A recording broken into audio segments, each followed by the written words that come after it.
En el nombre del Padre, del Hijo y del Espíritu Santo. Señor Padre bueno, con gratitud nos congregamos hoy en tu nombre y lo hacemos también para suplicarte que derrames sobre nosotros la luz de tu divino Espíritu para que ilumine nuestra mente, disponga nuestro corazón y estemos atentos para estar descubriéndote continuamente en nuestras vidas. Pero especialmente, Señor, ayúdanos a descubrirte presente a través de la Santísima Virgen.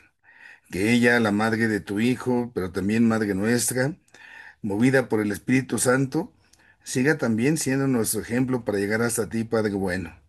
Que también en la Santísima Virgen María podamos encontrar nosotros esa intercesora que nos muestre el camino para que en Cristo algún día podamos estar a tu lado.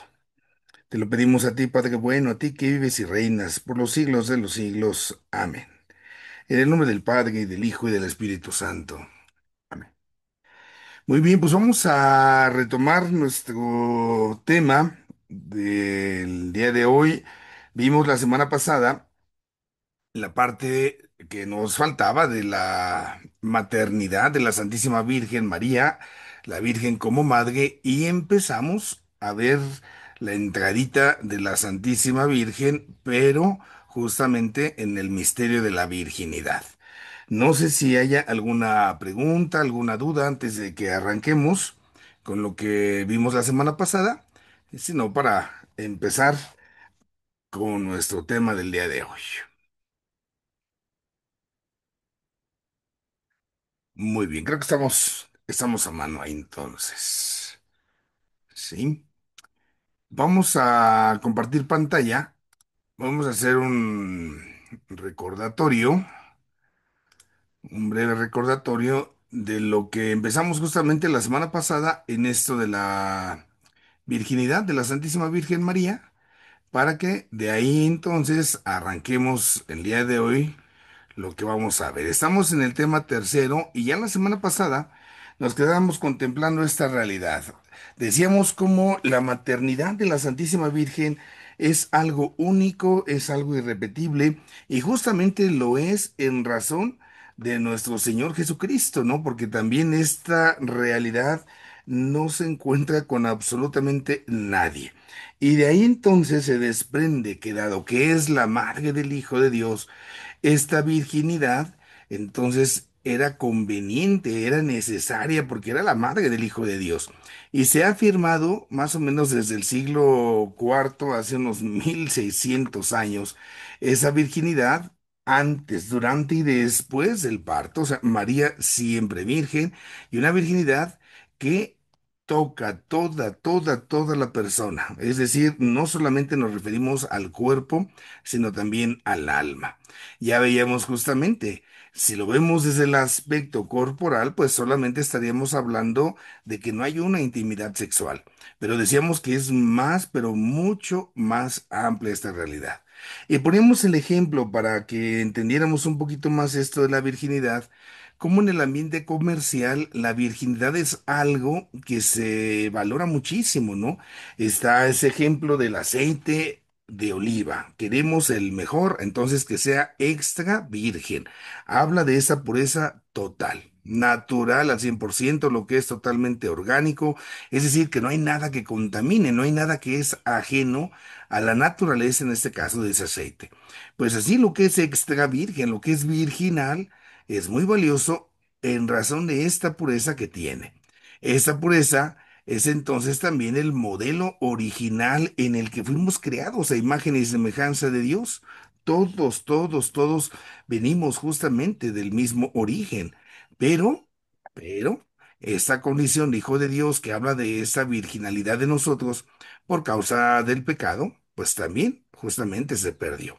Aquí entonces se trata esta virginidad desde ese modelo original, desde esa pureza, a aprender a ser hijo, porque nuestro modelo es Cristo, y si nosotros somos hijos, cuando hemos sido creados, si esa es la imagen virginal, la imagen que no tiene contaminación alguna, se trata de aprender a amar con todo el corazón.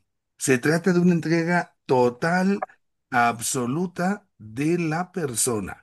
Y esto es justamente desde un acto libre que cada uno de nosotros puede hacer porque goza de esa inteligencia y de esa voluntad. Entonces, estamos viendo cómo Dios nos está llamando justamente y en ese llamado es una invitación para que demos una respuesta. Así es la realidad donde la imitación de Dios para ese amor total es hacernos un don, ¿no? Esta virginidad del cuerpo y esta virginidad del alma implica su elemento material, la integridad inviolada, pero también el elemento formal, el elemento intencional, ¿no? Esta decisión que es libre, consciente, es algo que yo quiero para entregarme, para amar exclusivamente a Dios. Es lo que llamamos la castidad. Y ahí es donde entonces vemos cómo la Virgen María concibe, decíamos, de manera milagrosa, da luz sin perder la virginidad y permanece virgen el resto de su vida. Esto fue lo que vimos ya la semana pasada y ahora continuaremos hablando de esto de la virginidad. Pasaremos entonces a lo que será nuestro segundo punto en ese sentido, que tiene que ver con todo lo que se refiere a los fundamentos que encontramos en la Sagrada Escritura. Toda la fundamentación que hay en la Sagrada Escritura, en la Sagrada Biblia, que nos ayudan a hablar de la virginidad de María. Entonces, tenemos nosotros varios textos que desde antiguo se han considerado importantes para tocar este tema. El primer texto lo encontramos en el Antiguo Testamento, en el libro del profeta Isaías, capítulo 7, versículo 24. He aquí que la Virgen dará a luz, concebirá y dará a luz a un hijo, a quien pondrá por nombre Emmanuel. Ahí entonces el profeta Isaías está hablando justamente de dos realidades, ¿no? La Virgen, sí, va a concebir y a dar luz. Estas dos realidades son desde la misma virginidad. Por eso, para nosotros, el que se conciba a este Emanuel, el que se le dé luz a este Emanuel, pero desde esta raíz, desde la Virgen, es ahí una prueba de lo que puede decirse, se permite tener como ese ya fundamento de la Santísima Virgen. Ahí nos lo da el profeta Isaías. Más adelante, cuando ya nosotros nos hallamos en el Nuevo Testamento, vamos a encontrarnos en el Evangelio de Mateo del capítulo 1, versículos 18 al 24, toda una narración de la forma en que Jesús ha sido concebido. Entonces, todo, ¿no? Cómo el Señor fue concebido se empieza ahí a narrar por parte de San Mateo. Y entonces dice más o menos así, ¿no? Estando desposada María, su madre, con José, antes, ojo con esto que ahí viene la clave, ¿no? Antes que conviviesen, se encontró concebiendo por obra del Espíritu Santo. Un ángel del Señor, dice más adelante, le dice, José, hijo de David, no temas en recibir en tu casa a María, tu esposa, porque lo que concibió ella es por obra del Espíritu Santo. Darás, darás, dará a luz un hijo, a quien pondrás por nombre Jesús, y sin que él, José, la hubiese conocido, dio a luz un hijo. Entonces, aquí nos damos cuenta justamente que desde antes, dice San Mateo, antes de que estén juntos José y María, ella está ya concibiendo a Cristo. Eso es lo primero que nosotros nos damos cuenta.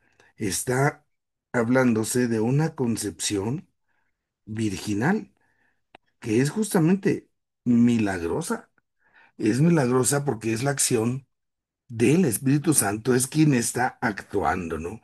Pero además de que está concibiendo a través del Espíritu Santo la Santísima Virgen María, también esta persona divina que es Jesús, que viene a estar entre nosotros por obra del Espíritu Santo, es el cumplimiento. de una promesa. Y esa promesa es la que estaba justamente contenida ahí en Isaías. Dice el texto, todo lo que sucedió es para que se cumpliese lo que el Señor había anunciado por parte del profeta. He aquí que una virgen concebirá y dará a luz un hijo, y le pondrá por nombre Emmanuel, que significa Dios con nosotros. Entonces, el modo en que Jesús es concebido, nos lo encontramos también en San Mateo, es un modo virginal. Más adelante tenemos también la narración que nos presenta San Lucas.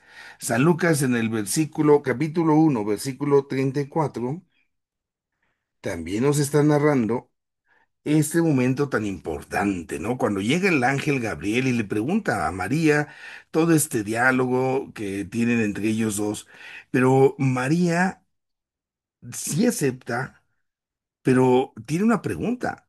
¿Cómo le vamos a hacer? ¿Por qué? Porque yo no conozco varón. Conocía, digamos, nosotros a San José. Sabía de su existencia, lo tenía justamente ya como un compromiso. Pero aquí no estamos hablando de ese mero conocimiento. Estamos hablando de un conocimiento interior. Este conocimiento interior implica la dimensión de toda su corporalidad, de toda su intimidad, y es donde María por eso dice, es que yo no he conocido varón, no he concebido, no conozco varón. Entonces María está dando a conocer ahí que tiene una voluntad.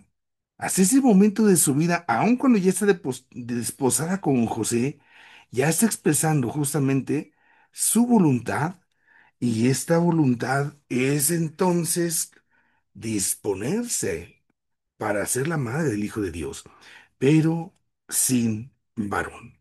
Entonces, aquí vemos a María, sí, que tiene esa virginidad y que esto es posible gracias justamente por la disposición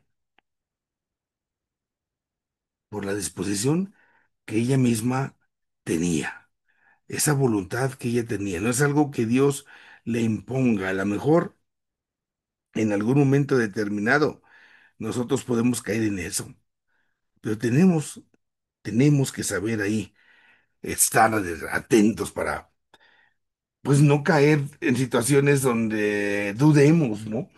Donde más bien, como el ejemplo de María, digamos, bueno, no sé cómo, Señor, pero aquí estoy. Así como que tú dirás, ¿no? Tú me enseñarás. Bueno, otro texto es ahí también en Lucas, más adelante, Lucas 1, capítulo 1, versículo 35 en su segunda parte, 35b. Acá es donde se dice, el que nacerá de ti, nacerá santo, será llamado Hijo de Dios. Esta partecita que dice nacerá santo es lo que nos da a nosotros la oportunidad de decir que lo santo no puede salir absolutamente, no puede salir, ujú, de algo que esté contaminado. Para que algo sea santo, entonces se necesita la ausencia de toda contaminación que pudiera existir. Entonces, aquí es, aquí es donde podemos decir que no hay varón. Por eso entonces la Virgen está naciendo Jesús, y lo está haciendo como el santo, y el santo implica esa virginidad. Entonces, es aquí donde tenemos otro argumento. Más adelante, también ahí en el capítulo de San Lucas, el capítulo ahora segundo, sí, en el versículo 7, se nos presenta ahora lo siguiente, ¿no? Dice, hablando ya del nacimiento, dio a luz a su hijo primogénito, y muchos exegetas antiguos y modernos ven en esta parte algo interesante. Cuando se dice que María dio luz a su hijo, primogénito, y que lo envuelve en pañales, dicen es que no había nadie. No había nadie que le ayudara, no había nadie que le ayudara a darle los primeros cuidados a Jesús. Esto además indicaría que si es un parto milagroso, así lo interpretan algunos santos, es un parte, es un parto, perdón, milagroso, porque justamente nadie le ayudó. Y esto es gracias justamente a que se trata del mismo Hijo de Dios. Aquí es donde tenemos pues que arreglar esta situación, ¿no? ¿Cómo es posible que digamos que no hay nadie con ella? Alguien que le ayude. Entonces, ¿cómo entender desde ahí esta parte de la virginidad? Bueno, pues entonces los primeros cuidados, pues se esperaría que hubiera ahí alguien, pero no hay nadie, ¿no?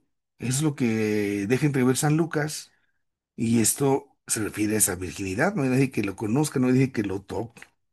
Juan 1:13. Juan 1:13 nos pone un desafío todavía más interesante en esta condición, en esta situación. En el capítulo 1 de San Juan, lo primero que vamos a encontrar nosotros es justamente la parte de el prólogo, ¿no? Que viene Jesús, los suyos nos lo reciben, que se encarna en María, y toda esta realidad nos ofrece mucha información. Esto podemos decir acá es importante porque en el prólogo conocemos la dinámica en cómo llega Jesús, cómo está entre nosotros el Señor. Aquí viene un detalle interesante, porque dice Juan 1:13, hablando del verbo, dice, no ha nacido ni de la sangre, ni de la voluntad de la carne, ni del querer del hombre, sino que ha nacido de Dios. ¿Sí? Déjenme apuntarle, porque es justamente esto muy importante. No ha nacido. Decimos en primer lugar, ujú, no ha nacido ni de la sangre, esto parece H, déjenme corregirla aquí, no ha nacido ni de la sangre, ni de voluntad de la carne,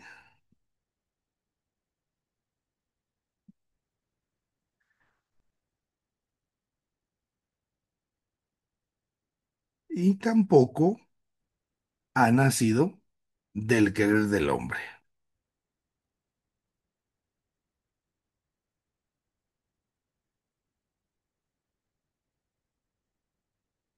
Dice con claridad, ha nacido de Dios. Aquí estamos viendo cómo va poniendo orden en su discurso, ¿sí? Fíjense en estos detalles, aquí vemos. Si se dice que no ha nacido de la sangre, aquí se da a entender que en el momento del parto no se derrama ninguna gota de sangre, ¿no? No hay ninguna gota de sangre que se derrame de la madre, y entonces ahí se estaría sobreentendiendo que hay por eso un parto de carácter virginal. Al decir este carácter virginal en el parto, decimos que la Virgen es virgen durante el parto. Cuando se dice que no nace de la voluntad humana ni del querer del hombre, ¿m? Nosotros tenemos aquí que resguardar la afirmación, ¿sí? Que dentro de esta concepción de Cristo no hubo ningún deseo, no hubo ningún deseo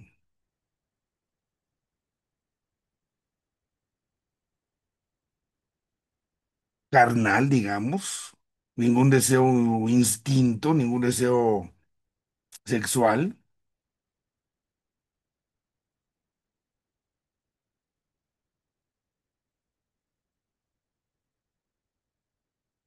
Y así podemos decir, se tiene como esta forma de apoyar en estos textos de Juan, cómo se puede hablar de una manera, pues que es lo que nos ofrece la Escritura. Después tenemos otra realidad. En el capítulo 19 del Evangelio de San Juan, sus versículos 25 y siguientes. Aquí estamos hablando del momento del Calvario. Está Jesús ahí en la cruz, está Jesús en el momento del Calvario, y viene ese momento en el cual María le encarga justamente, ¿no? A San Juan, a su hijo, a su madre, perdón, Juan, ahí está tu madre.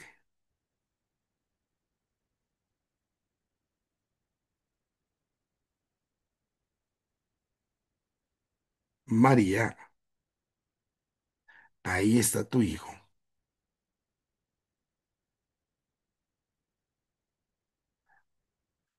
Ahí está tu madre, ahí está tu hijo. Entonces aquí se dice, bueno, si Cristo hubiera tenido más hermanos, pues sus demás hermanos se lo hubieran llevado, pero no como los cuates,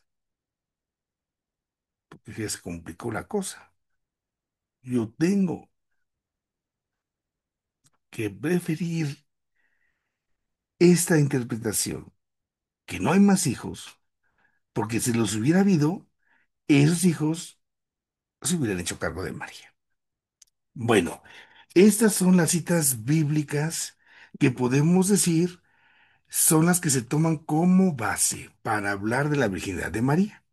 Ahora, en estas citas tenemos ciertamente algunas dificultades.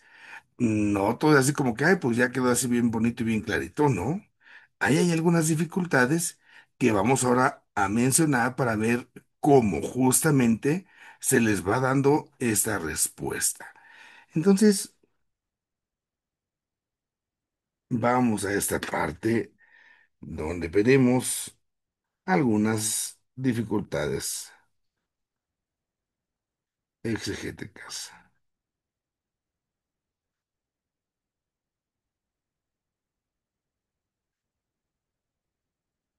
Mm, eso fue un feito ahí. Algunas dificultades exegéticas, es decir, como que eso que están diciendo no, se interpreta así, como que, y entonces se tiene que analizar. ¿Por qué? Porque al final se tiene que dar respuesta a esto que se está haciendo. Eso no lo podemos dejar de hacer nunca. Dice entonces lo que vamos a ver nosotros en estos puntos. Y esto sirve mucho para cuando a veces, especialmente luego los hermanos separados, andan por ahí dando lata, ¿no? En este tema, que es de los que les encanta luego ahí andar moliendo. El primer elemento que se discute es la cuestión que tiene que ver con la paternidad del señor San José. Hablando de esto, de la paternidad del señor San José, ¿no? Entonces, dicen en los evangelios que San José es llamado el padre de Jesús. Así está expresado. Entonces, en los evangelios, por ejemplo, Lucas 2:23, es lo que diría. Esta partecita es la que tenemos nosotros como dificultad que ponen. Es que ahí está, que José es el papá de Jesús. Y hay más textos, ¿eh? Bueno, ¿cómo responder? a esa realidad. Lo que tenemos que responder es que entre Jesús y José se da una paternidad de carácter legal. Eso es lo que realmente se está dando, ¿no? Se está dando.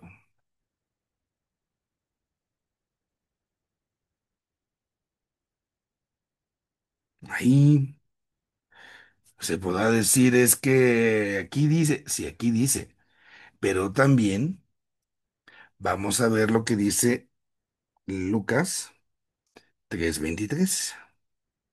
Dice el texto, tenía Jesús unos 30 años, hijo, ojo con esto, según se creía de José. Entonces, ahí ya nos damos cuenta de que se está al menos dejando la apertura para que se pueda considerar ujú, esta virginidad de la Virgen, ¿no? Entonces, aquí está diciendo hijo, ujú, según se creía,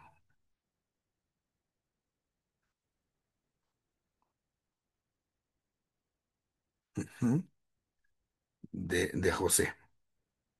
Entonces, aquí nos damos cuenta cómo están la misma realidad del texto sagrado. Nos está enseñando que es algo que se suponía, que se creía, pero no es algo que de lo que se pueda dar, así como que es que aquí justamente dice, hace para allá, en esto, hace para acá. No, no. O sea, tenemos que revisar, bueno, esto es lo que dice la Biblia, esto es lo que dice la Escritura, qué es lo que está diciendo. Y al ver lo que se está diciendo, ustedes tendrían que estar en el contexto. Si nosotros no vivimos en ese contexto y lo podemos entender esta parte de la paternidad legal, cuando alguien adopta, por ejemplo, o cuando alguien reconoce, no sé, a los niños, está una persona, es mamá soltera, se casa con Don Chon y resulta que él decide, él quiere conectar, digámoslo así, con esta realidad que se vive. Ahí tenemos esto. Viene otro de los argumentos que se mencionan. Es en Lucas, en Mateo, perdón, Mateo 1:18-25. Y aquí hay una expresión muy interesante porque dice antes de que conviviesen, antes de que convivieran. Ujú. Hasta el día, dice el texto, hasta el día ujú, en que dio a luz.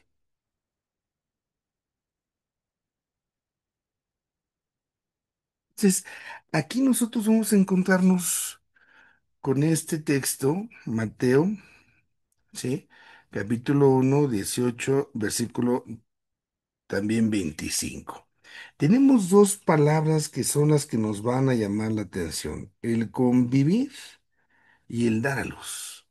Son dos elementos que se van a tener de primer momento relacionados. Y después también se dice en el texto, más adelante, dice, estando desposada María hasta que dio a luz. Aquí, en este, hasta el día, es lo que nos va a interesar. Voy a poner aquí el texto completo, para que entonces nos vayamos viendo cómo se van dando las cosas. Dice, estando desposada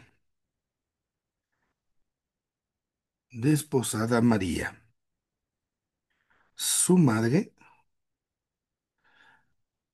con José, fíjense en esta expresión, antes, lo voy a poner aquí con mayúscula justamente, antes de que conviviesen,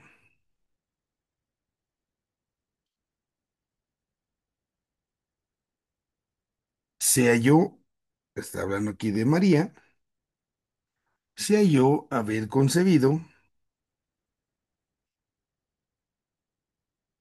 se halló haber concebido María del Espíritu Santo.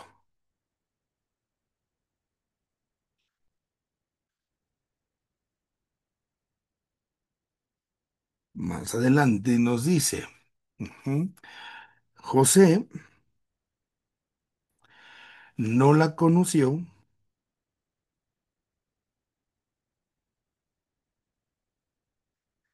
hasta que dio, hasta que dio a luz un hijo.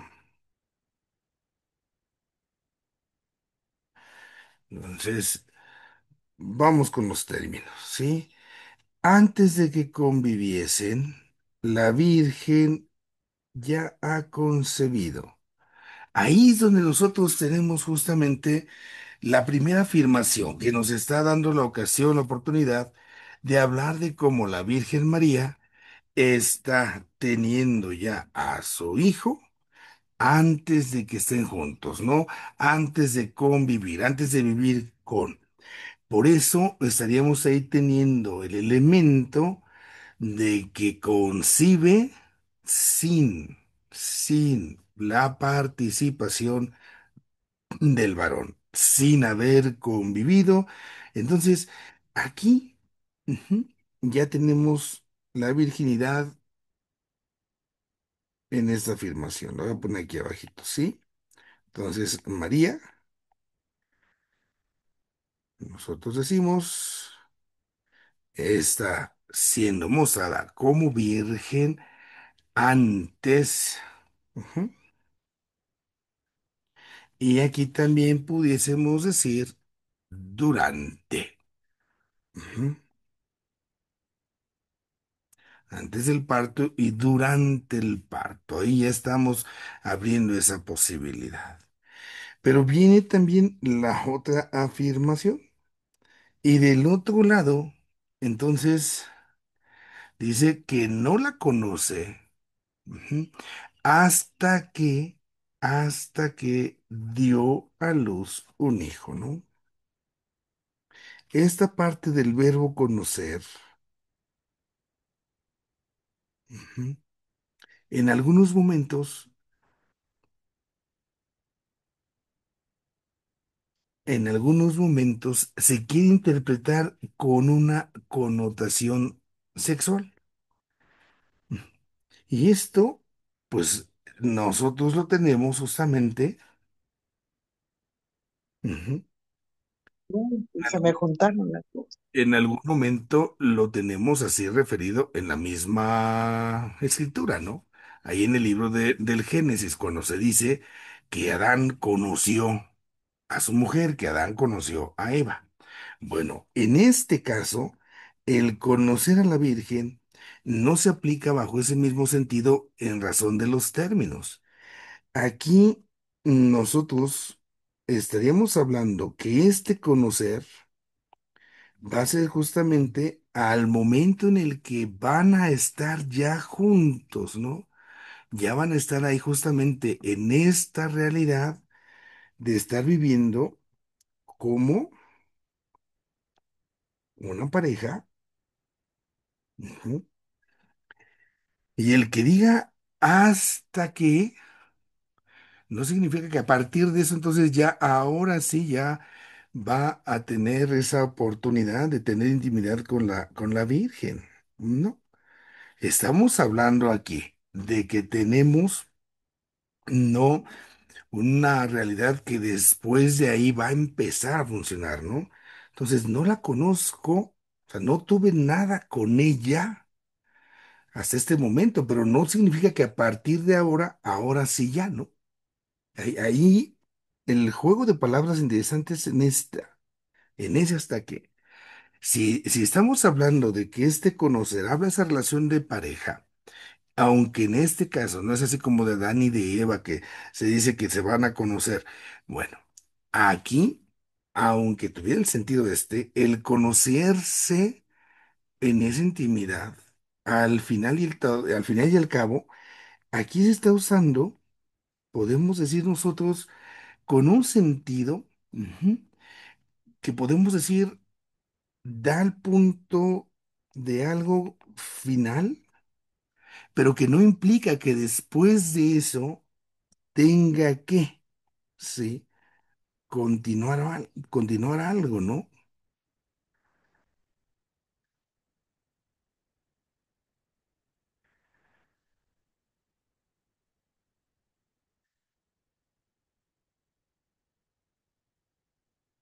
Ujú.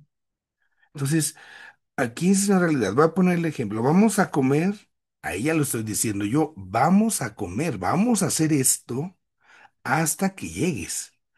Ahí sí, uso así la frase, por eso es que se presta esa confusión. Vamos a comer hasta que llegues. ¿Ok? Estamos entendiendo que ahorita nadie come y hasta que llegues, ahora sí.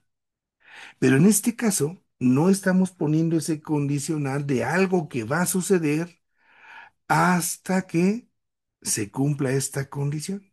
No. Aquí simplemente estamos diciendo que no la conoció. Vamos a usar el mismo ejemplo. No comimos hasta que llegó Juan, ¿no? Pero no significa que ya que llegó él, comimos. Simple y sencillamente, yo puedo decir, no comimos, y cuando llegó Juan, hasta que llegó Juan no comimos, pero no es a fuerzas que tengamos que comer cuando llegue Juan, porque no es suponiendo yo la condicional.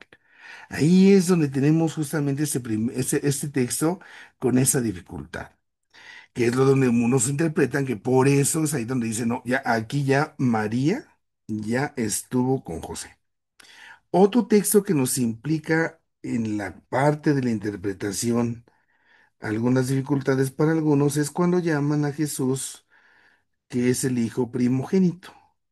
La palabra primogénito significa que es el primer hijo, pero el hecho de que sea el primer hijo no significa que haya más, al final y al cabo. Puede ser también aquí aplicado, como lo conocemos, el unigénito, ¿no? El único hijo, claro, pero también hay el primogénito. El primer hijo es justamente el que nace en primer lugar, haya o no haya más hijos. Simplemente, cuando le dicen luego los papás a los hijos, es que ¿quién es mi consentido? Yo, pues sí, eres el único. O sea, ahí al final y al cabo, no puedo hacerlo de otra manera. Bueno, aquí haya o no haya más hijos, al final el primero es el primero, ¿no? Y entonces tenemos ahí esa afirmación. Algunos dicen, es que si dice que es el primero, significa que hubo segundo, tercero. No, no tiene por qué ser así a fuerzas. Y además, esta realidad del primogénito tiene una carga muy fuerte para el judío, porque el primogénito, el que nacía el primer hijo, recuerden ustedes que este primer hijo es propiedad de Dios. ¿Se acuerdan cuando salen de Egipto? Que los primogénitos, justamente a causa del pecado que se ha hecho, son aquellos que sobre los que ha caído esa plaga, ¿no? Cuando pasa el exterminador. Los primogénitos. Los primogénitos entonces tienen su lugar especial, tienen sus derechos y aquí no es la excepción. Es justamente como hijo de Dios. Otro texto también que seguramente han escuchado es cuando se habla de que el Señor tiene más hermanos y hermanas, ¿no? Entonces, los hermanos y hermanas de Jesús. Aquí la expresión de los hermanos y hermanas tiene que recordarnos justamente que estamos dentro de una realidad de tribus. El Señor Jesús vive en un pueblo que se mueve justamente por las tribus de Yahvé, las tribus de Israel, son 12 tribus, y en las tribus no se hace esa distinción como nosotros la hacemos acá entre primos, primos hermanos, en los tíos, los sobrinos, allá no se hace esa distinción, ¿no? Cuando se hace la referencia de que hay hermanos de Jesús y se menciona, en los evangelios y todo, Aquí nosotros tenemos que tener esa conciencia primera. Cuando hay grados de parentesco, ese es el punto. Bueno, ¿cómo se expresan los grados de parentesco en el ambiente semita, ¿no? Que es en donde estaba viviendo Jesús. En este ambiente semita, que es, recordemos nosotros, pues estamos hablando de una cultura que vive hace miles de años. Entonces, también no se tiene la organización que hoy se tenían. Entonces, en este ambiente semita, la palabra hermanos incluía ahí los tíos, los sobrinos, los primos, y esta parte la misma Biblia nos la muestra, ¿no? Porque estamos ahí cuando está Abraham con Lot. Estamos viendo cómo se están repartiendo lo que Dios les ha dejado, y entonces el Abraham es tío de Lot, pero se tratan de hermanos. Y Agar le dice, de aquí para allá va a ser mío, y hermano tuyo, y no nos vamos a pelear. Entonces, aquí hay justamente la palabra hermano. La palabra hermano es como decir para nosotros pariente, ¿no? Es así como un término genérico que en aquella época se empleaba para designar a la parentela, ¿no? Cuando decimos a alguien pariente, bueno, está esta realidad. Cuando vamos, no sé, salimos del país y nos encontramos a un mexicano, le decimos paisano, ¿no? No importa de qué estado sea, no importa de qué ciudad, es de México, es paisano. Entonces, agrupamos a veces de manera general justamente esta realidad. Entonces, ahí nosotros debemos de tener mucho cuidado con ello. Otra realidad también es que en ninguno de estos textos, en ninguno, dice, sí, que uno de esos hermanos de Jesús sea hijo de María. Nada más habla de los hermanos de Jesús, pero jamás dice en ninguno de los textos que esos hermanos de Jesús son hijos de María. Sí, habla de hermanos de Jesús, sí, pero no dice que son hijos de ella. Para nada. Ajá. Y también, si se presenta los textos del Evangelio, también podemos recordar que está otra María. Ujú.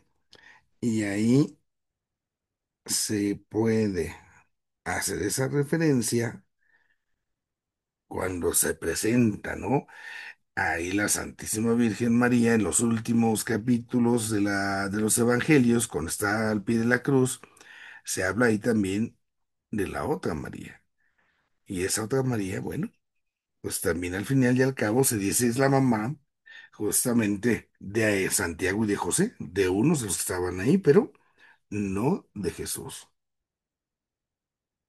Entonces démonos cuenta en estas realidades que a veces se cuestionan, ¿no? Como si hay textos que pueden prestarse justamente a esta interpretación, que pueden dar pie a esas ambigüedades, pero tampoco es así como que no tengan solución o que digan, no, es que sí se están inventando. No, sí se tiene que ver ahí. Bueno, eso es lo que dice la Sagrada Escritura. Damos un paso más. Sabemos nosotros que después justamente de que pasa la Sagrada Escritura, se acaba la época de los apóstoles y empieza ya justamente la vida de la iglesia, ¿no? Y en la vida de la iglesia nosotros vamos a ir viendo cómo se va a ir desarrollando todos los elementos doctrinales que vamos a encontrar acerca de este tema. Entonces, vamos a pasar ahorita a ver algunos elementos a lo largo de la historia, ujú, el desarrollo histórico de la doctrina acerca de este tema de la virginidad, de la Santísima Virgen María. Y entonces aquí nos daremos cuenta, ¿no? Cómo desde el principio los primeros cristianos han manifestado su fe en María como virgen.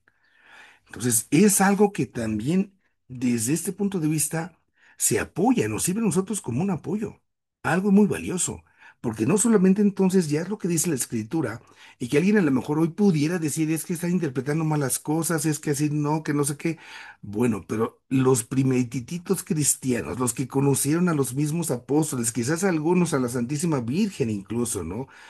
También ellos ya están dando testimonio de esto. Y esto queda justamente ya en muchos escritos. Así podemos decir cómo desde la Sagrada Escritura, los santos padres, desde el principio, van refiriéndose también a la Santísima Virgen María, desde el aspecto de una maternidad, hablan así, virginal. Mm. Se habla de la maternidad de María. Y esta partecita ya nos va dejando justamente como los elementos que desde la tradición con mayúscula, acuérdense ustedes, desde la misma tradición se está profesando así ya la fe en la Santísima Virgen María. Esto es entonces ya todo un patrimonio cultural que se tiene desde entonces. ¿Por qué? Porque justamente cuando los cristianos van empezando a crecer, cuando se va creciendo las iglesias, las comunidades, las primeras comunidades, sabemos que se tiene que dar razón de la fe. Y entonces los santos padres, al dar razón de la fe, tienen que dar razón de lo que se cree. Ujú. Van a tener que encontrar una serie de argumentos, ¿no? Argumentos que sirvan justamente para que esta verdad que está creyendo sea también comunicada hacia los demás. Y esto va a dar pie a muchos debates teológicos. Y estos debates teológicos son entonces los que van a servir para que aquello que ya se cree ahora se ponga justamente con todos sus argumentos, se diga, es por esto y por esto que se va diciendo, ¿no? Y se va a empezar a defender. Y es ahí donde va a haber muchas controversias y es lo que vamos a ir encontrando a lo largo de la historia. Aquí vale la pena entonces recordar cómo ya en los primeros símbolos de la fe, entonces, los primeros credos, también recuerden un símbolo de la fe, es así se le conoce, los credos, ya queda expresada esta verdad de la fe, ¿no? Dice ahí en el texto que nosotros tenemos el símbolo apostólico de San Hipólito. ¿Crees en Jesucristo, Hijo de Dios, ujú, que nació del Espíritu Santo y de María Virgen? Entonces ya nos damos cuenta cómo se está hablando ahí de María como virgen. Hay otro credo que es la fórmula romana. Dice, creo en Jesucristo, su único hijo, nuestro Señor, que fue concebida del Espíritu Santo, nació de María Virgen. Entonces, ya en este momento, los primeros símbolos de la fe, donde se está dando razón de lo que se cree, están expresando como una verdad la virginidad. Vendrá justamente más adelante, se descubrirá la necesidad de ir especificando, ¿no? Esa virginidad ahora también por partes, porque entonces se hablará de la Virgen, que es María. Entonces será la división que conocemos, ¿no? La Virgen es virgen antes, durante y después. Y es necesario, ¿no? Porque se va pidiendo razón de la fe. Entonces, es algo que paulatinamente empieza a crecer.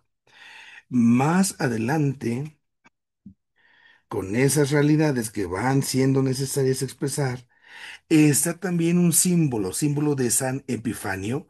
Y en este símbolo de San Epifanio se habla de María con esta expresión, María siempre virgen. Es justamente donde se quiere abarcar esta realidad. María siempre virgen, esto incluye ese antes, ese durante, ese después. Ujú. Es ahí donde se empieza por lo menos a afirmar, pero ya está latente esta realidad, ¿no? En el concilio de Constantinopla se habla de que María se encarna a través del Espíritu Santo en la Santísima Virgen y se defiende, ¿no? Esa virginidad. Esa virginidad empieza a llamarse también, se le da otro título, es una virginidad perpetua. Al decir que es perpetua, es decir que siempre ha estado y que nunca se quitará. Y es ahí ya en el siglo cuarto donde se empieza a usar justamente esta que es la fórmula ternaria. En el siglo cuarto, la fórmula ternaria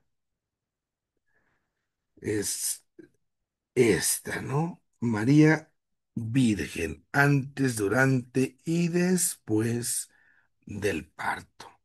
Es ya cuando se empieza a usar totalmente como parte ya de lo que creemos. Ya algo, podemos decir nosotros, oficial. Ujú. En el concilio de Éfeso, más adelante, en el año 430, estamos hablando ya ahí del siglo quinto. Ujú. Entonces, ahí se hace la afirmación, es importante este concilio de Éfeso, porque en este concilio es cuando se establece que María es Madre de Dios. Es ahí cuando se pone de manifiesto, ya como dogma, esta verdad. Bueno, en torno, en este contexto, también acá en el Concilio de Éfeso, se va a dar un impulso a lo que ya se venía arrastrando, ¿no? A esta parte de la virginidad. La virginidad de Nuestra Señora. Ya es una verdad que se viene estableciendo, que se viene teniendo, y que entonces cuando se habla aquí la legadera era si era madre de Dios, recuerden, ya lo vimos, o madre nada más de Cristo, si era Teococos o Cristotocos, ¿no? La madre de Dios o solo madre de Cristo. Ya explicamos por qué es madre de Dios, por qué es Teococos, pero también aquí. De paso, se da este impulso a la parte de la virginidad. Más adelante, en el año 649, el concilio de Calcedonia y después el sínodo lateranense, otra vez, empiezan a impulsar justamente este tema de la virginidad que se va arrastrando, dicen ellos, desde los santos padres. Dice así el texto. Si alguien no confiesa de acuerdo con los santos padres que la santa y siempre virgen e inmaculada María es propia y verdaderamente Madre de Dios, como quiera que propia y verdaderamente concibió sin semen, por obra del Espíritu Santo, al mismo Dios Verbo que nació del Padre antes de todos los siglos, y que lo dio a luz sin corrupción, permaneciendo su virginidad indisoluble, aún después del parto, sea anatema. Anatema es cuando alguien estaba en contra, era hereje, es ser condenado, ¿no? Entonces, ya en estas alturas, siglo séptimo, año 649, con toda claridad la fórmula ternaria ya queda establecida. Y así se va generando, ¿no? Por parte de la doctrina, todo esto. Llama la atención otro momento interesante que es en el siglo séptimo con este fulano que es San Ildefonso de Toledo.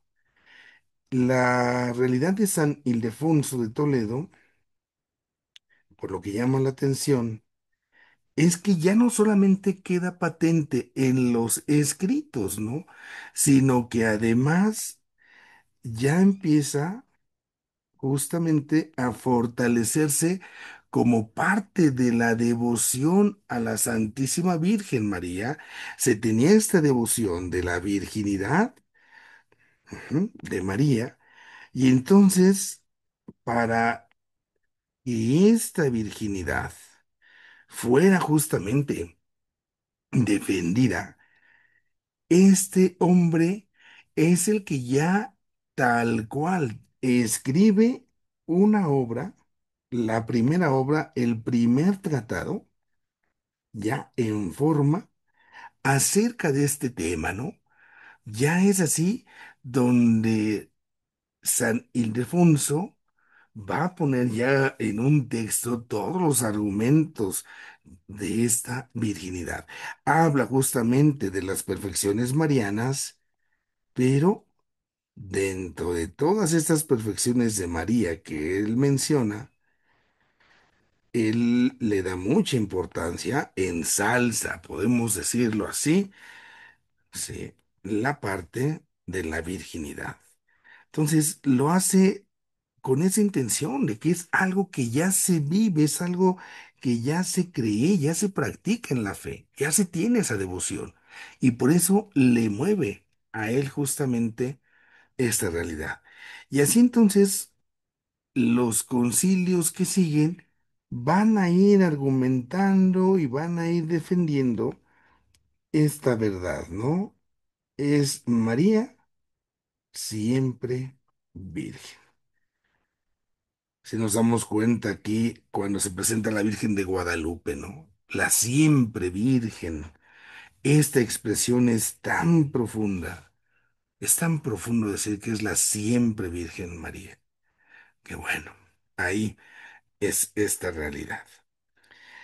Llega la época de la división con los protestantes, siglo XVI, allá con don Lutero, ¿no? Entonces, viene ahí un momento en el cual también la iglesia tiene que dar razón de su fe, ¿no? Cuando viene esta parte del surgimiento de los protestantes, aquí se descalifica justamente a María. Se dice que no es posible, ¿sí? Que la Virgen haya concebido por obra del Espíritu Santo. Ujú. Y entonces se afirma que la Virgen María concibió a través del semen de Señor San José, como cualquier persona, ¿sí? Y también ellos dicen que no, justamente no permaneció virgen después de que dio a luz. O sea, están rechazando que María es siempre virgen. Viene entonces la respuesta justamente que se tiene que dar por parte de la iglesia, y en esta época la iglesia lo hará justamente, ¿no? A través del Concilio de Trento, que será justamente la mayor respuesta que se da, pero también los papas de aquella época van justamente a tratar de ir dando razones de lo que se está creyendo. Está ahí el Papa Clemente VIII, y también dentro de los papas que se van teniendo en esta época, vamos a encontrarnos al Papa Pablo IV, donde justamente pues están. Al final y al cabo se trata de ir defendiendo la virginidad de la Santísima Virgen, ¿no? Aquí, en estos autores, en el concilio, en estos papas, podemos decir que al final la cuestión que se defiende es la misma. No, no hay así como que hay algún cambio, no. Al final aquí se habla, ¿no? De que hay una grande novedad. Y claro, ¿por qué es novedad? Pues porque el que están haciendo es Cristo, no es el mismísimo Hijo de Dios. Pues no es cualquiera, hombre. Entonces, si es Cristo, es el Hijo de Dios, entonces no va a ser como cualquier ser humano, ¿no? No va a salir así. Entonces, aquí es por eso, porque se trata justamente del Hijo de Dios, que va a ser su concepción, su nacimiento de manera virginal, ¿no? Y que esto justamente seguirá presente en María después también de haber nacido. Dice la expresión que se usa, ¿no? Que Cristo es nacido de María Virgen y salió del vientre de la madre al fin del noveno mes, sin dolor ni menoscabo de la misma madre, no dejando señal alguna de su salida. Y por esto se dice que la madre de nuestro Señor Jesucristo fue virgen antes, en y después del parto. Entonces, se sigue con la misma defensa de ello. Ujú. Más adelante, ya más llegándonos a nuestros tiempos, va a venir otro momento difícil justamente para la iglesia. Y esto será en la época del siglo XIX, en el siglo XX, donde habrá algunas corrientes, ujú, en lo que se llamó en su momento el racionalismo, el modernismo. Este tipo de corrientes van totalmente en contra de la religión, porque consideran que la religión es todo un mito, es puro invento, es nada más formas de manipular a las personas y cosas por el estilo que todavía podemos ahí pues seguir escuchando como ciertos ecos. Aquí lo más delicado para el racionalismo, por ejemplo, ¿no? En algún momento, allá en Francia, en París, quitan en la Catedral de Notre Dame, quitan a los santos y hacen una imagen de la diosa razón y la ponen ahí en Notre Dame porque ya había llegado la época de la razón. Entonces el ser humano se llena de cierta soberbia, podemos decir, porque con la razón podemos todo, y van a surgir tipo Nietzsche, creyendo en el superhombre, es cuando se empiezan a desarrollar muchas escuelas psicológicas, donde se empezará a desarrollar también el marxismo, el comunismo, el socialismo, muchas corrientes que al final y al cabo en el siglo XX, con las guerras mundiales, se dan de topes, ¿no? ¿Dónde quedó el racionalismo? ¿Dónde quedó la razón cuando somos capaces de hacer cosas tan irracionales? Es ahí como una cruda que da. Bueno, en este contexto, justamente, este tipo de autores van a hablar de que esta situación de que la concepción virginal, ¿verdad? La concepción virginal de Jesús, para ellos es solamente un invento, es un mito, es un mito. Se dice que entonces ahí en donde se escribe la Biblia, que había otras culturas y que esas culturas habían influido, entonces como que los cristianos agarran de aquí, agarran de acá, ujú, y tenían solamente una intención, ¿no? Que era divinizar a Cristo. Entonces había como que influencia de otras culturas allá en la tierra de Jesús.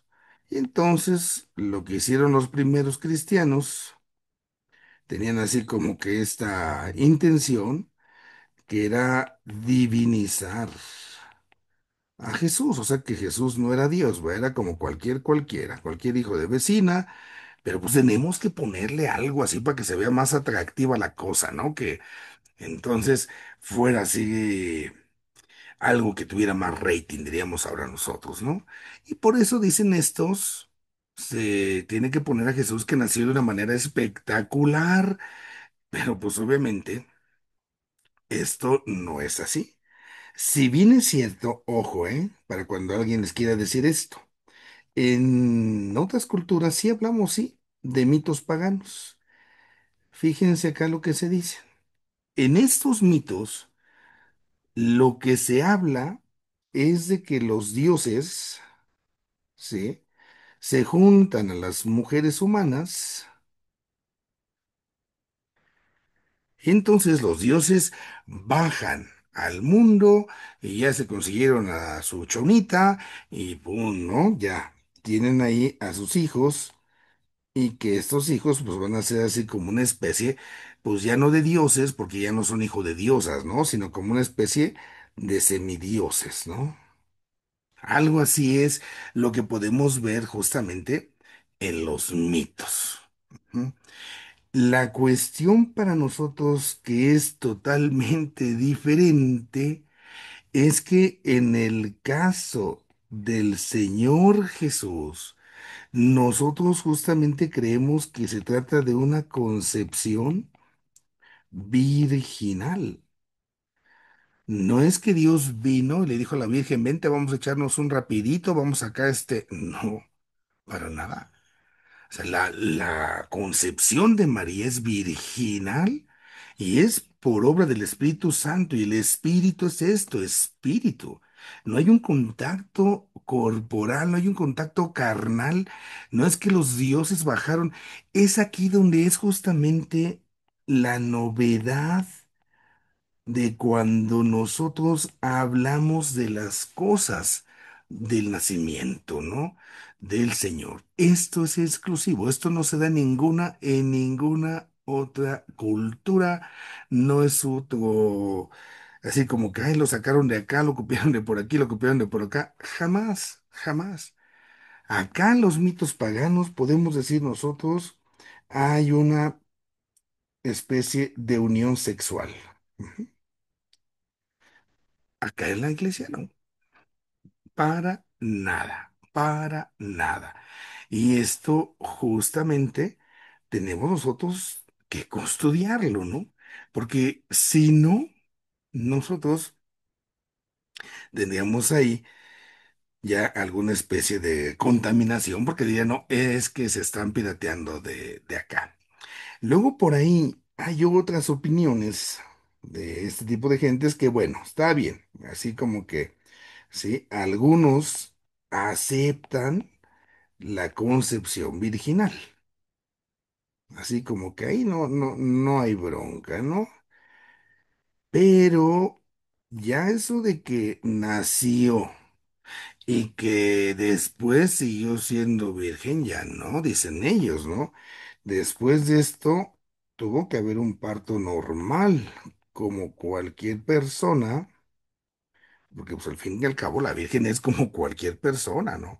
Entonces, a lo mejor sí, que concibió como virgen, sale pues, pero que después fuera milagrosa la forma en la cual Jesús nació, en la que Jesús llegó a este mundo, no, y que la Virgen siguiera, pues para nada, ¿no? Y esto es donde nosotros tenemos también ahí, pues otro desafío. Aquí, San Juan Pablo II, ya estamos ya en este siglo XX, entonces se tiene que enfatizar justamente que el hablar de la virginidad en todo momento, ¿no? Antes, durante y después, sí, esto atañe a toda la carne, ¿no? No es así como como que nada más una partecita quedó virgen y la otra ya fue usada. Para nada, para nada. Aquí es donde nosotros tenemos que tener este cuidado. Ya a finales del siglo XX, bueno, pues se sigue con esas discusiones. Al final y al cabo es ese estira y afloja, podemos decir nosotros. Hay quienes están a favor, hay quienes están en contra y hay quienes dicen que, bueno, está bien, esto de la virginidad es como solamente una probabilidad. La perpetua virginidad, dirían algunos, es que María siempre sea virgen. Para algunos nada más lo quieren ver así, bueno, es una mera probabilidad, es una posibilidad. Ajá. Nosotros decimos no, no es meramente eso. Para nosotros es una verdad de fe. ¿Por qué? Porque es la madre de Dios. No es ni más ni menos, ¿no? No es otra realidad. Aquí es donde nosotros debemos de destacar eso. Recuerden, yo les decía, todo lo que le da sentido a María es a partir de Cristo, a partir de su Hijo. Si María es quien es porque es la madre de Jesús. Entonces, esto es lo que la hace poner encima de cualquier otra realidad en ese sentido. Es así, así lo tenemos que ver. Ahora, vamos nosotros ya con este recorrido de lo que dice la escritura, las partes ambiguas, esta otra realidad de lo que se fue pasando en la historia. Vamos ahora sí ya a hacer como esa especie, digamos, ahora de síntesis de cómo y por qué se afirman las cosas. Y aquí es donde entramos en un concepto que se usa que se llaman razones de conveniencia, ¿sí? Uy, nunca, ahí sí cupo. Las razones de conveniencia para que nosotros podamos justamente a partir de esto, de razones que son convenientes, dar elementos que nos hablan de la virginidad. Aquí nosotros tenemos que recordar, porque a veces parece que se olvida, ¿no? Que Dios nos ha dado el pensamiento y no nos lo da de adorno, es para que razonemos y a través del razonamiento alcancemos la verdad. Y aquí nosotros tenemos que ubicar las cosas. Podemos decir nosotros, bueno, Dios no nos ha dicho por qué se encarnó en ese sentido, ¿no? Pero nosotros creemos que lo hace por amor y pum, pum, pum, pum, pum, ¿no? Aquí es donde nosotros vamos descubriendo así las cosas. Bueno, vamos viendo entonces cómo está la realidad. Pensemos un poco en Dios.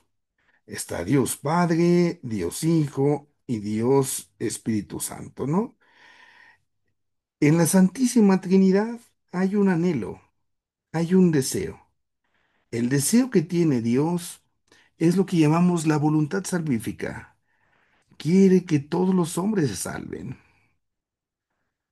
Y cuando hablamos de la salvación de todos los hombres, aquí tenemos que recordar dos cosas. Que el hombre, el ser humano, es cuerpo y es alma. Y que la salvación es estar justamente en esa comunión con Dios, con los demás que viene como fruto del amor. Por eso Dios nos pide que amemos unos a otros. Cuando se dice que entonces es el hombre cuerpo y alma, por eso si queremos decir que se da la salvación tiene que ser en cuerpo y en alma, ¿no? El camino que se escoge para esto en los designios de Dios es el misterio de la encarnación. ¿Sí? La encarnación del Hijo, la encarnación del Verbo, decimos nosotros, la encarnación de Jesús. Cristo, entonces, a través de María, sabemos nosotros, por la obra del Espíritu Santo, ¿no? Toma de María su cuerpo, ¿no? Su carne, justamente. ¿Por qué era necesario esto? Porque si se quiere salvar al hombre, al ser humano, se tiene que salvar en su totalidad. Fíjense cuando luego se decía, este es el Cordero de Dios que quita el pecado del mundo, dichosos los invitados al... No, no es cierto, es la de, Señor, yo no soy digno que entres en mi casa, pero una palabra tuya bastará. Antes la gente decía, para salvar mi alma. Para salvarnos, porque no nos va a salvar solo el alma, nos va a salvar cuerpo y alma, nos va a salvar a todos lo que somos. Por eso creemos en la resurrección, por eso ayer celebramos la fiesta justamente de la ascensión de Cristo, porque Cristo no agarró y dijo, ay, bueno, ya ocupé mi cuerpo, ya como este cuerpo no era mío, nada más lo tomé prestado para que estos me vieran y me comprendieran, ahora ya lo dejo tirado a la basura. No, Cristo sube al cielo en cuerpo y en alma, entonces también el alma con el cuerpo participarán de esta salvación. Por eso entonces, cuando Cristo va a cumplir este deseo del Padre Dios en la Santísima Virgen María, toma carne de ella, toma la condición humana de ella, y aquí nosotros podemos decir que desde la Santísima Trinidad se consideró oportuno, se consideró ujú, conveniente que esto fuera de manera virginal, ¿sí? Que hubiera una concepción virginal. Nosotros no vamos a encontrar en la Sagrada Biblia la explicación de que Dios dijera, a ver Espíritu Santo, habla el Padre, a ver Espíritu Santo, a ver Hijo, ¿cómo vemos? ¿Nos encarnamos? ¿Te encarnas en una que sea virgen, en una que no sea virgen, por esto, por lo otro? No, no vemos por qué. Pero el caso es que así lo expresa. Desde la misma revelación, desde el profeta Isaías, como lo veíamos, así lo expresa. Y a nosotros entonces nos toca justamente encontrar, podemos decir por eso, estos argumentos de conveniencia. ¿Por qué se juzgó conveniente, oportuno, que fuera justamente así? Que esta mujer de la que Cristo iba a tomar su carne para hacerse hombre fuera de manera virginal y que justamente esta virginidad se mantuviera, ¿no? Se mantuviera durante y después del parto.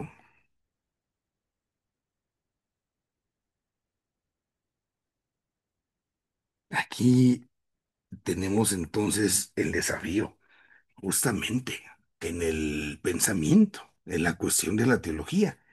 Y es entonces cuando surge en la reflexión cuáles son esos argumentos de conveniencia que nos permiten afirmar las cosas.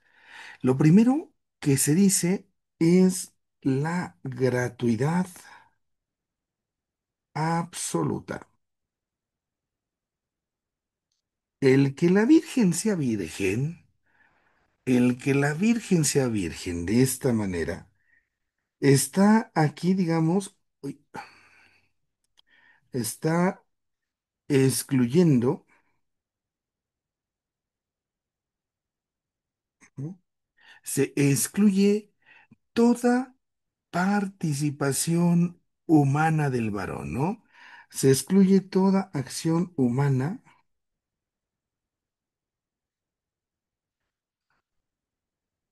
Ay, ay, ay, ay, espérame tantito.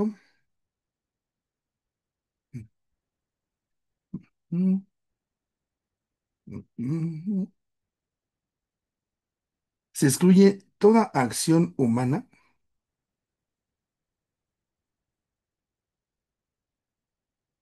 por parte del varón. Aquí es donde nosotros podemos ya estar diciendo esta realidad. Si el varón tuviese, ¿no? Esta situación, ay, ay, ay, ay, tantito que no sé qué estoy haciendo acá. Ok. Si nosotros afirmáramos que el varón entonces estuviera participando, parecería al rato que ya Dios le debería algo a San José. Y aquí no se puede hacer así, ¿no? No hay participación humana de parte del varón. No se puede. Así como decir, es que yo te ayudé, ¿eh? Ahora te toca, mi parte. No.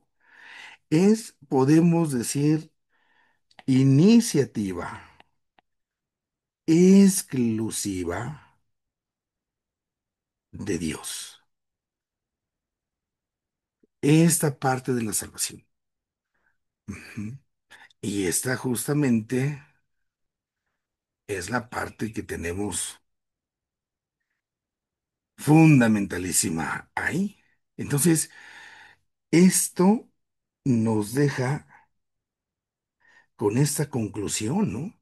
De que así el Señor Jesús, nuestro Salvador, ujú, es solamente fruto, es solamente obra de Dios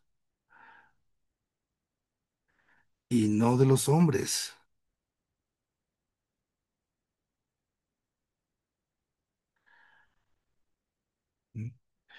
Es así como si alguien dijera, imagínate que tengo un hijo y hay dos papás, ¿no? Y a ver quién es más papá, soy más papá yo, eres más papá tú, aquí es totalmente de Dios.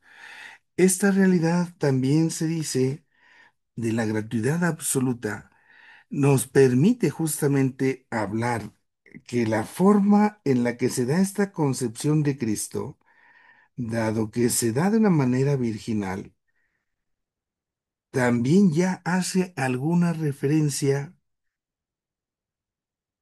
de tinte escatológico. ¿Qué significa esto de lo escatológico? La parte escatológica es lo que va a suceder al final de los tiempos. Cuando hablamos del cielo, el purgatorio, el infierno, esto que pasará al final de los tiempos, eso es lo que se llama escatológico. Dios permite es el siguiente tratado que veremos. Bueno, ¿qué dice la Biblia de lo que será al final de los tiempos, no? Que serán como ángeles, ¿verdad? Como ángeles de Dios. Entonces, el hecho de que se sea como ángeles de Dios significa que no habrá esa relación de intimidad, de sexualidad. Entonces, aquí por eso, esta concepción de Cristo ya es una especie de anticipo de esta referencia a lo que será después. Y también con esto se tiene que resaltar en esta gratuidad absoluta que cuando la Virgen María recibe el anuncio del ángel Gabriel, ella está dando una aceptación y esta aceptación es total. Esta aceptación justamente nos habla de esta entrega que hace Nuestra Señora de una manera absoluta y que justamente, ¿no? Será muy fecunda. Es cuando se pone entonces en las manos del Señor. Hágase en mí según tu palabra. Es aquí cuando esta realidad, María es como la esclava, ¿no? Así se dice. Y esto nos da cuenta de esta gratuidad. Esta es la primera razón, es el primer argumento de conveniencia. Conviene que sea virgen la concepción del Hijo, conviene que todo esto sea virgen porque de esa manera se está excluyendo toda esta posible realidad que a lo mejor algunos en algún momento quisieran utilizar como hasta para desvirtuar el verdadero sentido de esta obra de Dios. Bueno, vamos a dejar justamente aquí, nos llega la hora de terminar nuestra lección. Tendremos todavía pendiente otras razones de esta conveniencia, ¿no? Que a partir de lo que nosotros vamos a ir todavía viendo, pues nos van a permitir cerrar esos argumentos de conveniencia y afianzar nuestro conocimiento de la cuestión virginal de la Santísima Virgen. Bueno, voy a dejar de compartir aquí la pantalla para ver si tenemos alguna duda, alguna pregunta, la podamos externar y quedamos con este pendiente, este tema todavía pendiente. Vamos con Blanca. Hola, padre.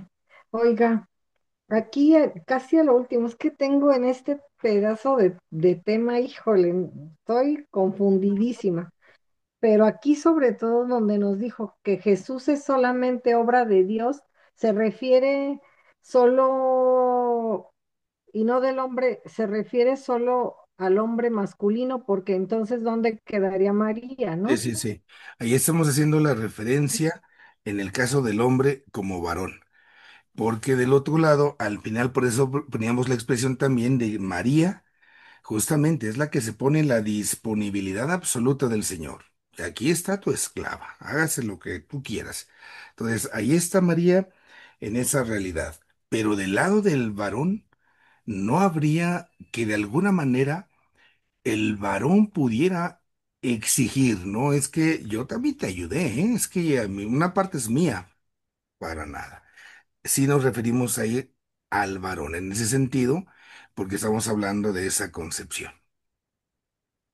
Padre, y la otra, después nos dijo, los protestantes descalifican la pureza de la concepción en la Virgen María, pero entonces si descartan esa parte y dicen que era hijo de José también, entonces ¿cómo sería hijo de Dios?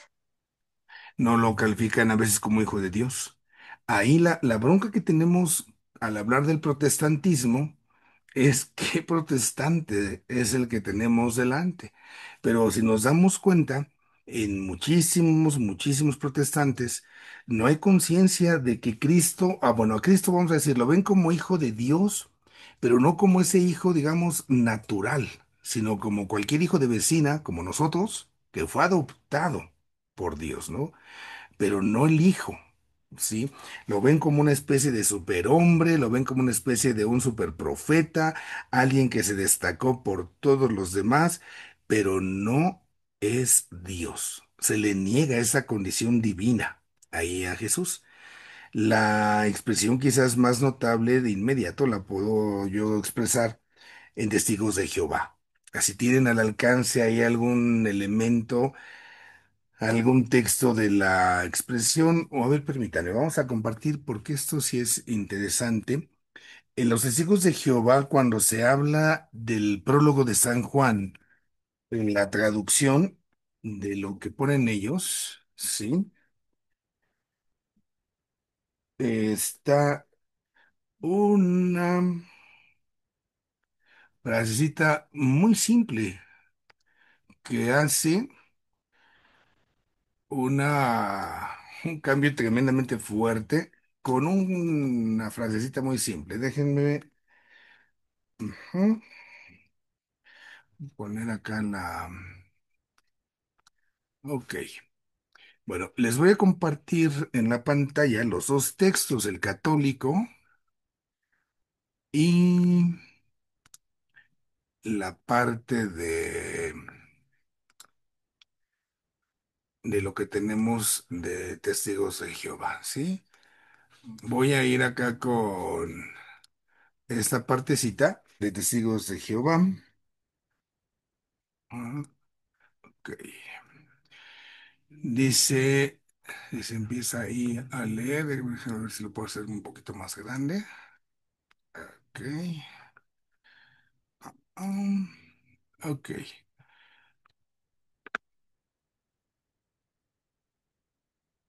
Dice, en el principio la palabra existía y la palabra estaba con Dios y la palabra era, ojo, un Dios, uno. Es un artículo indeterminado. Voy en la traducción católica, ¿sí? Déjenme ver si aquí. No me saco la Biblia. Ujú. Ok. Nosotros aquí, estamos aquí con la Biblia. Dice, en el principio era la palabra y la palabra estaba ante Dios y la palabra era Dios. No era un Dios. Sí, aquí se pone, ¿no? Era un Dios y ponen Dios con minúscula. Nosotros es con mayúscula. Él estaba en el principio con Dios. Todas las cosas llegaron a existir por medio de Él, sin Él, ya todo lo demás sigue, ¿no? Pero ahí nosotros nos podemos percatar justamente que al traducir y al poner Él, el artículo indeterminado era un Dios, así como que uno del montón, están haciendo referencia a que no es Dios. Ya con eso, aunque le digan hijo de Dios, pero le niegan su naturaleza divina, es donde entonces justamente nos encontramos con ese gran problema. Técnicamente, por ejemplo, un testigo de Jehová no es cristiano. En la categoría, si quiero ser yo muy técnico, no puede considerarse cristiano porque no cree en Cristo en la forma en que se cree a Cristo. Creemos en Cristo como verdadero Dios y ellos no lo hacen así. Estas son las realidades que a veces vamos a encontrarnos, ¿no? Y dependiendo, ustedes, fíjense ustedes con algún protestante, si algún día conocen y hay oportunidad de diálogo, y si le preguntan, bueno, ¿para ti Cristo es Dios o solo es hijo de Dios? No es hijo de Dios. Bueno, si es hijo de Dios, ¿tiene naturaleza divina o es solamente naturaleza humana? ¿Es verdadero Dios y es verdadero hombre? Y entonces por ahí algunos se van a empezar a hacer bolas, porque es donde empezaría a haber ese conflicto. Simple y sencillamente, si yo protestante, por ejemplo, dijera que es verdadero Dios, yo podría como católico decirle, oye, si es verdadero Dios, entonces si la Virgen es su mamá, si María, para no decir Virgen, si María es su mamá, entonces María es madre de Dios, ¿verdad? Porque dices que Él es Dios, entonces María madre de Dios, ¿no? Empezaríamos ahí a hacerlos un poquito dudar, ¿no? Depende ahí del tipo de protestantismo que tengamos, ¿sí? No sé si con esto quedemos un poquito, Flor. Sí, padre, gracias. Muy bien. Vamos con Ana Laura. Gracias, Padre. A mí no me quedó claro en esta cita bíblica de Mateo, entonces, ¿a qué se refiere hasta que dio a luz A a ver, un hijo? Ramón, ven, llama. Ok. En esta parte, el problema de la cita es el hasta qué. Ajá. Entonces, nosotros podemos decir, ya les ponía el ejemplo, ¿no? Si pongo una especie de condicional, vamos a comer, ahí está lo que vamos a hacer, ¿no? Vamos a comer hasta que salgas de clase, ¿no? Entonces, esto es lo que vamos a hacer hasta que salgamos de clase. Ahí voy a hacer esto hasta que se cumpla esto otro, ¿no? Como que ahí tenemos una realidad que tengo que hacer, pero tengo una condición hasta que se cumpla esto otro. Vamos a hacer esto, pero la condición es que se cumpla esto otro. Pero ese hasta que no se usa siempre de esa manera. El término hasta que nosotros vamos a poder decir, vamos a comer, sí, hasta que salgamos de clase. Ahí está condicionado. Pero podemos usarlo también diciendo que nosotros estaremos en clase hasta las 2. Y ya, no estoy diciendo nada después de eso. Así como que, y después, yo no sé si voy a estar en clase después de las 2 o ya no voy a estar en clase. Solamente lo uso para decir que algo termina hasta esa hora, pero no significa que después de eso, como consecuencia, tenga que suceder esto otro. Ahí es donde el hasta qué es donde se tiene que saber interpretar. Yo así les digo, bueno, vamos a estar en clase hasta las 2 y ya, hasta que den las 2, ¿no? Y luego Pues a lo mejor nos toca clase con otro profesor o hasta esa hora ya terminamos. Entonces, el hecho de que no haya así una explicitación, entonces no nos está condicionando a que José ya haya vivido como esposo en una relación carnal con María.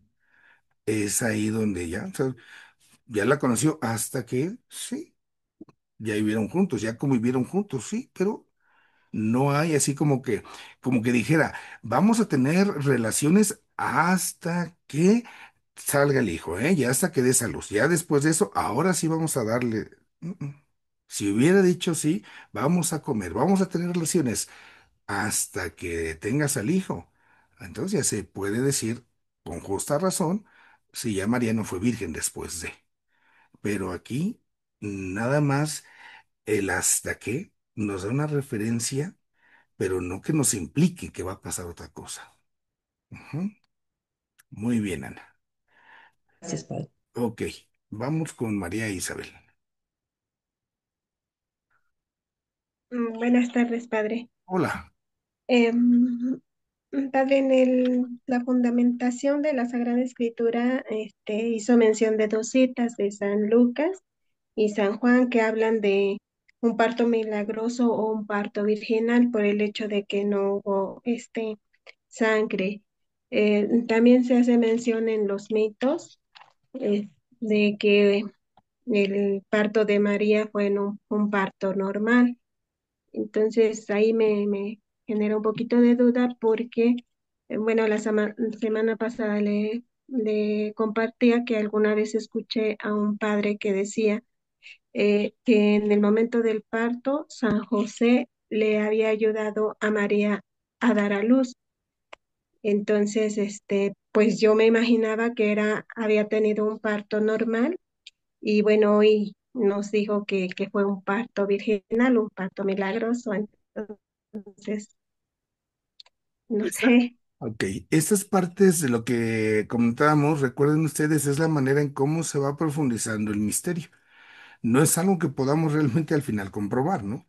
Sino que se van algunos autores, en este caso de la antigüedad, dando esa parte de argumentaciones, pero no es algo que esté escrito.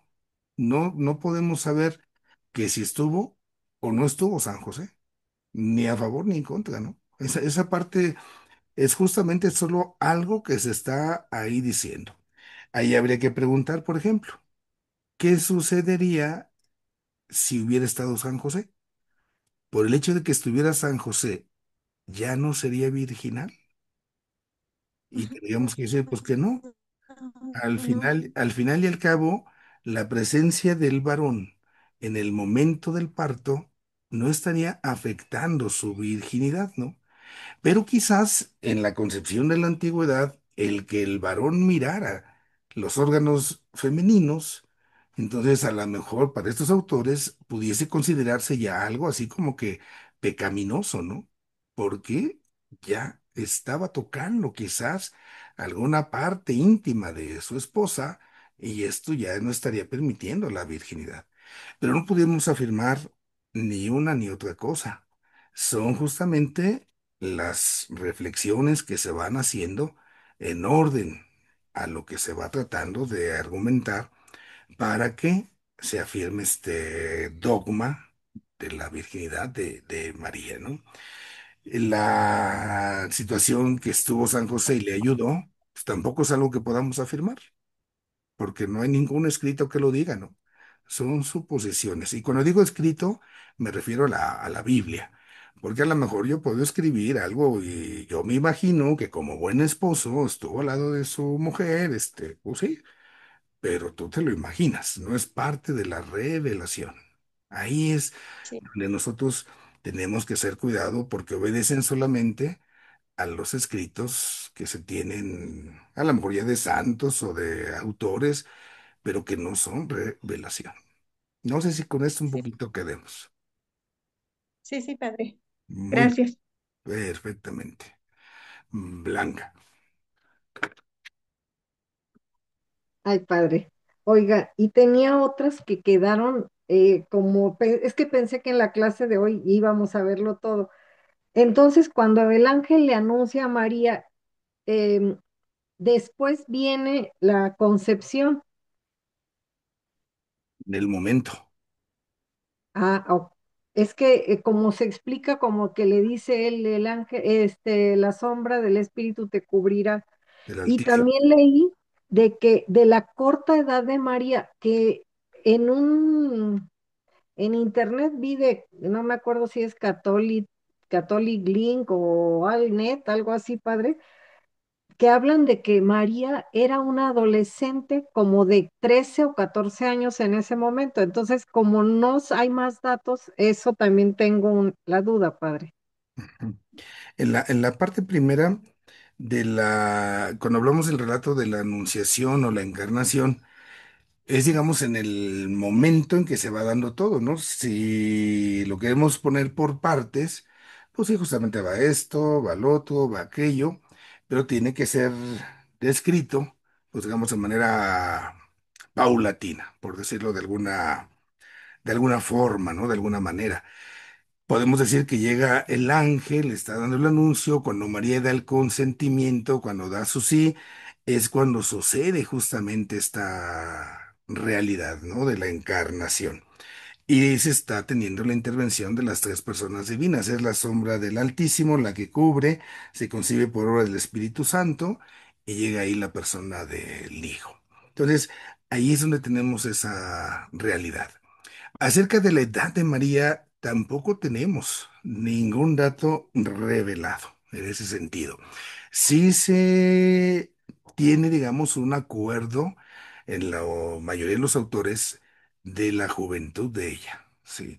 Para nosotros, que alguien se case a esta edad en el contexto en que vivimos es algo escandaloso. Así como que, ay, no es una niña, ¿no? Pero retrasemos nuestros horarios a unos 2000 años, entonces empecemos por la esperanza de vida.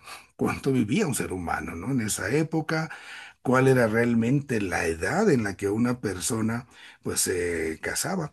Incluso en la actualidad, en algunas culturas, está todavía eso como una parte de lo que es normal. En el derecho canónico, la edad canónica, para casarse, recordando que el derecho es universal, es 14 años.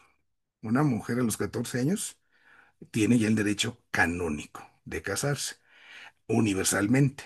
Ya en cada país se le da la facultad a las conferencias episcopales que se defina, de acuerdo a la cultura, otra edad, porque son realidades diferentes en las culturas, en el mundo, ¿no? Entonces, aquí, más allá como de escandalizarnos, pues es como ubicar el momento en el que estamos hablando, o sea, hace más de 2000 años, todos los factores que influyen y también pues que no tenemos un dato así, fidedigno, ¿no?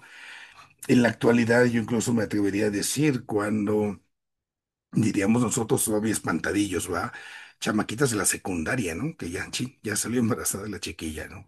Pero al final y al cabo en hace cuántos años, quizás nuestras abuelas, bisabuelas a esa edad, y se tenía ya una madurez para tener ya un hogar, ¿no? Y es parte era otra forma de ver justamente ahí la cosa. Entonces, aquí habría como que la inquietud, cuál fue realmente la edad de Nuestra Señora, pero es solamente así como pues eso, el quedarnos con esa duda, podemos decir. Ujú. En San José también, aprovechando esta parte de la edad, en San José también hay mucha discusión, si era un hombre grande y incluso en algunos lo representa ya como un anciano y en otros lo representan joven, ¿no? Entonces, no hay ahí tampoco un acuerdo, no tenemos una fuente que nos pudiera dar pie a afirmar la edad de alguno de los dos. Bueno. Hay por ahí un comentario que nos hacía María Félix, justamente en esta partecita, de también lo importante que es el considerar el papel de la Virgen como intercesora, que tantas veces muchas personas a veces ya no consideran el papel de María, ¿no? Como madre, que es nuestra, para que intercede. Entonces, pues justamente aprovechar esa presencia suya. Bueno, vamos a terminar con nuestra oración. En el nombre del Padre, del Hijo y del Espíritu Santo. Dios Padre bueno, que a través de tus enseñanzas nos ayudas a acercarnos más y más a ti. Permítenos aprovechar la presencia de María en nuestras vidas para que a través de Nuestra Señora podamos acercarnos también a tu misterio y en este misterio conocernos como hijos tuyos y siendo hijos tuyos, también descubrir a María como nuestra madre y a los demás, al prójimo como nuestros hermanos. Te ofrecemos el esfuerzo realizado por aquellos que más hoy te están necesitando. Te lo pedimos a ti, Padre bueno, a ti que vives y reinas por los siglos de los siglos. Amén. Y les bendiga Dios Todopoderoso, Padre, Hijo y Espíritu Santo. Amén.